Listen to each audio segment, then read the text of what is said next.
જય શ્રી કૃષ્ણ મિત્રો, દ્વારકેશ એગ્રોમાં આપનું સ્વાગત છે। હું મનીષ ઠુમર આપનું દ્વારકેશ એગ્રોમાં સ્વાગત કરું છું। આજે આપણે મગફળીમાં આવેલા મુંડા વિશે થોડી માહિતી લેવાની છે।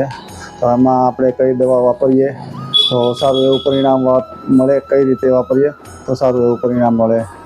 તો સૌપ્રથમ વાત કે મુંડાની કોઈ પણ દવા હોય તો તમારે હંમેશા એને દવા આપ્યા પછી પિયત આપવું મહત્ત્વનું છે। જ્યાં સુધી તમે પિયત નહીં આપો ત્યાં સુધી તમને પરિણામ મળવાનું નથી। તો હંમેશા ખેડૂત મિત્રો યાદ રાખજો, કોઈ પણ મુંડાની દવા આપો તો એની પાછળ તમારે પિયત આપવું જરૂરી છે।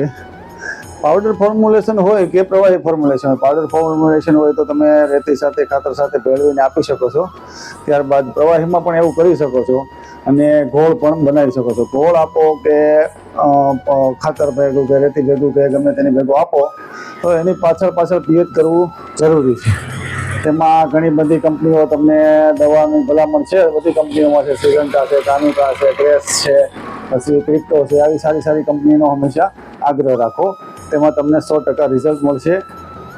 તો બધી દવામાં તમારે હંમેશા પાછળથી પિયત આપવાનું રહેશે અને પિયત મહત્વનો ભાગ ભજવે છે। પિયતમાં જો પાણી ઊંડે સુધી જાય છે, દવા ઊંડે સુધી જાય છે તો જ રિઝલ્ટ મળે છે, બાકી રિઝલ્ટ મળતા નથી। કોઈ પણ દવા સારી કંપનીની વાપરી લે તો પણ, એટલે હંમેશા યાદ રાખો ખેડૂત મિત્રો, દવાની સાથે પિયત આપવું મહત્વનું જરૂરી છે।